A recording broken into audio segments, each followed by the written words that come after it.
Moreno Bortoso and Honorable Vice Mayor Elaine G. Atienza.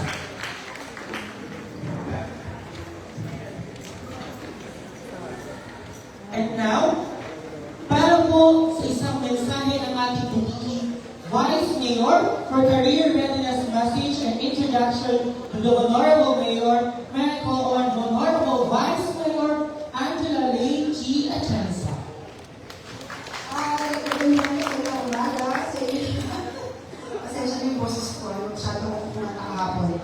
But anyway, ito nagpapakita, itong programa ko nagpapakita na tunay yung malasakit ng ating alcalde sa inyo. Dahil para sa kanya importante, nabibigyan ng oportunidad ng lahat ng mga sektor dito, kasama po mga kabataan. Kaya, hindi ko nakakabaan ito at ibibigay ko po ang mikropono sa ating mga na alcalde, si Yorme Isko Moreno Lumanoso. Thank you very much mga Vice Mayor at sa ating Official SK Federation.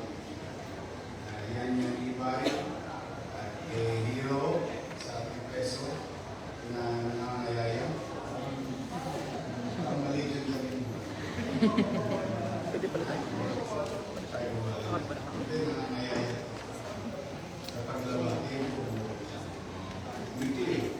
At siyempre kay Jan Daniel Leyno, ang ating youth.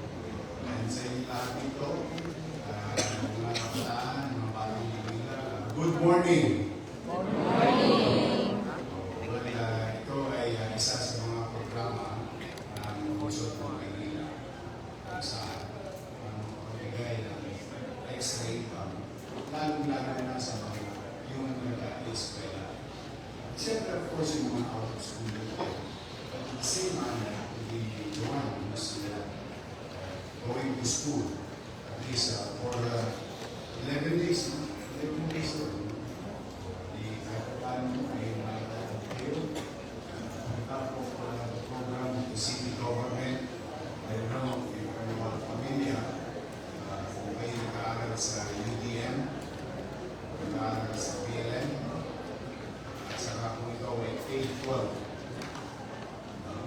students, nung first term ko as mayor, 2019-2022, we came up with an idea para sa mga mag-aaral ng UDM at PLN. At nung nakakita pa ako ng sobra, sinama ko na yung K-12 na nagbibigay ng student allowance. O mas kilala rin yung SAP. Pero sila po, student allowance program for our students in 2 university and K-12. Para kahit pa paano, yung mga may hirap natin, yung mga kung wala mang baon, at least makapasok dahil may pamasahe. Ayoko kasi maging dahilan na hindi makapasok, wala nang baon, wala pang pamasahe. Kaya inisip namin yung programa na yun.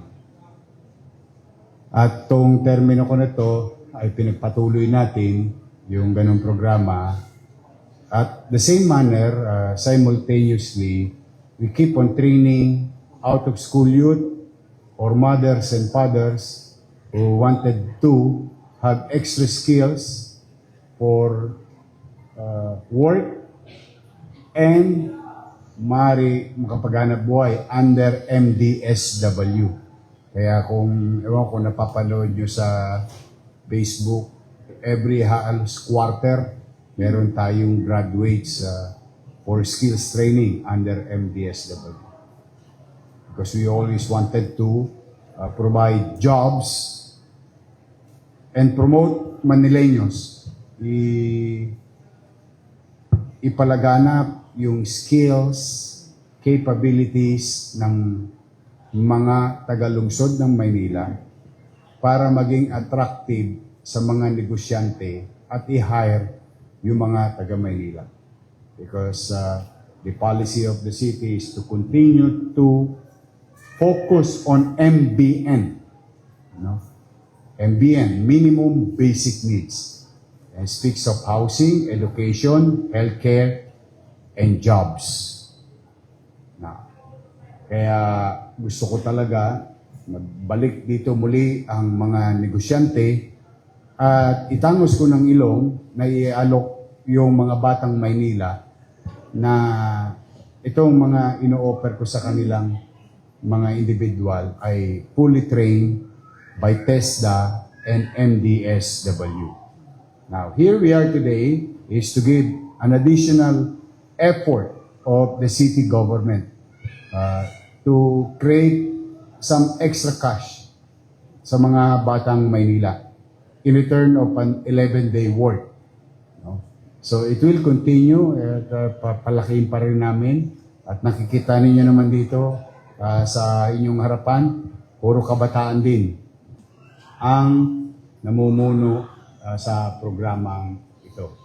Kaya we will not stop. We will try to really find a way na maibsan, bawasan, magkaroon ng kapanatagan yung mga suliranin ng ma-resolba o maibsan yung mga suliranin ng ating mamamayan.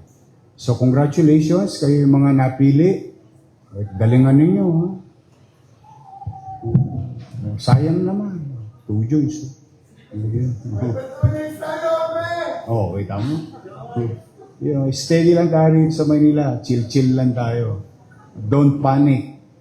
It's organic. Basta magbubuti ako, pipilitin kong maging mainam at masinop. Hindi tayo titigil na gumawa ng paraan. Lalo na, yung aking mga paborito, yung mga lolo't lola ninyo, yun, spoiled sa akin yun. At huwag kayo masyadong magseselos. Dahil una-una lang yan.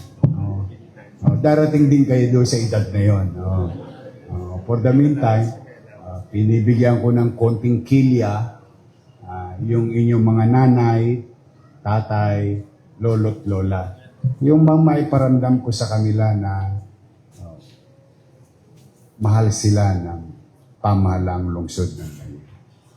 Same manner, tayo naman mga kabataan, hindi tayo nag-iisip, hindi tayo tumitigil sa pag-iisip ng mga bagay na kapakipakinabang sa inyo. Kaya wala naman ako ibang request, kundi galingan nyo lang kung anong tasking or field of undertaking ang may aatang sa inyo. Kaya nyo ba yun? Parang kumain na ba kayo? Hindi pa kayo kumakain? Sino nag-almusal na? Taas ang kamay. Sino hindi pa kumakain? Taas ang kamay. Hindi mag-alala, lilipas din yan. I love you. I love you. Basta mahal ko kayo. Basta magbubuti tayo. Ha? Mag-aral kayo kung kayo nag-aaral. Lagi nyo magiging katuwang ang pamala. Uy, nga pala ha. Baka lang maisipan nyo. Kung kayo nag-aaral ngayon, tatapos kayo ng kolehiyo. If you wanna go further, you wanna be a doctor, you wanna be a nurse, medtech, and so on and so forth. As we speak, your city government is building Pamantasan Lungsod ng Maynila College of Medicine. Building. Ngayon, meron ngayong College of Medicine sa PLM. Pero nakakap ng 300 every year. Kasi kaya natin i-accommodate. Pero pag natapos natin itong tinatayo natin sa Ross Boulevard na 5-story, dedicated lang ito, particular, na tayo makapag-produce ng mas maraming medical professionals. It can now accommodate about 5,000 individuals. Halos buong populasyon ng PLM para doon lang. So that is the future of your city. To be part of the nation-building approach sa ating bansa. To produce more medical professionals in our country. Itinatangos naman natin ang ilong sapagkat na ipagmamalaki natin yung kalidad ng graduates ng PLM.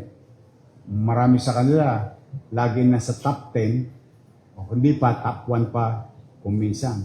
Kaya, sulit na tosgasan ng pamahalaan. At patuloy natin yung pupuhunanan. Okay? So, baka, later on, in a year or two, magbukas yun, matapos natin cross finger ng 2 taon, o magsisimula yun, o at least mayandaan yung sarili. Or, kung meron pa kayo na kababatang kapatid, o pwede nyo nang kumbisiin. O baka gusto mo mag-doktor, galingan mo na ngayon, habang high school ka, o para ma-accommodate ka sa PLM. So, mag-iingat kayo.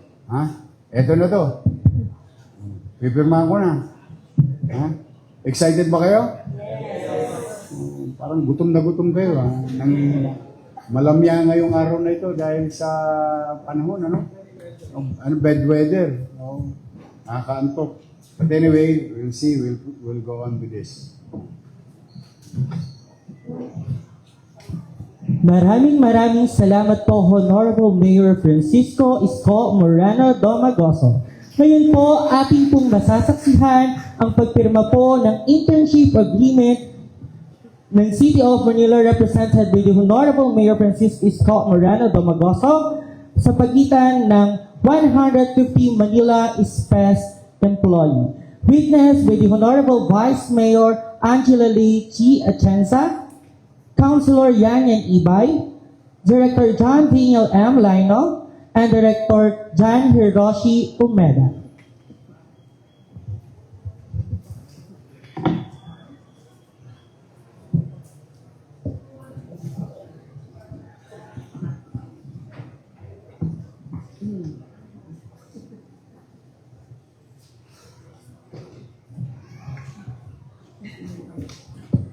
Okay.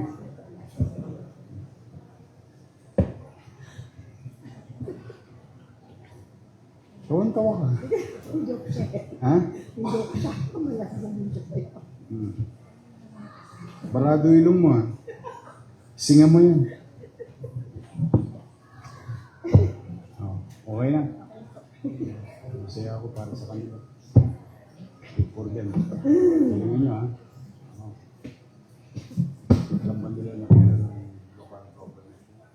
Once again, thank you so much po, Honorable Mayor Francisco Isko Moreno Domagoso. At sa puntong ito, tayo po ay magkakaroon ng photo opportunity. Kayo po muna.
I follow clear smile. 1, 2.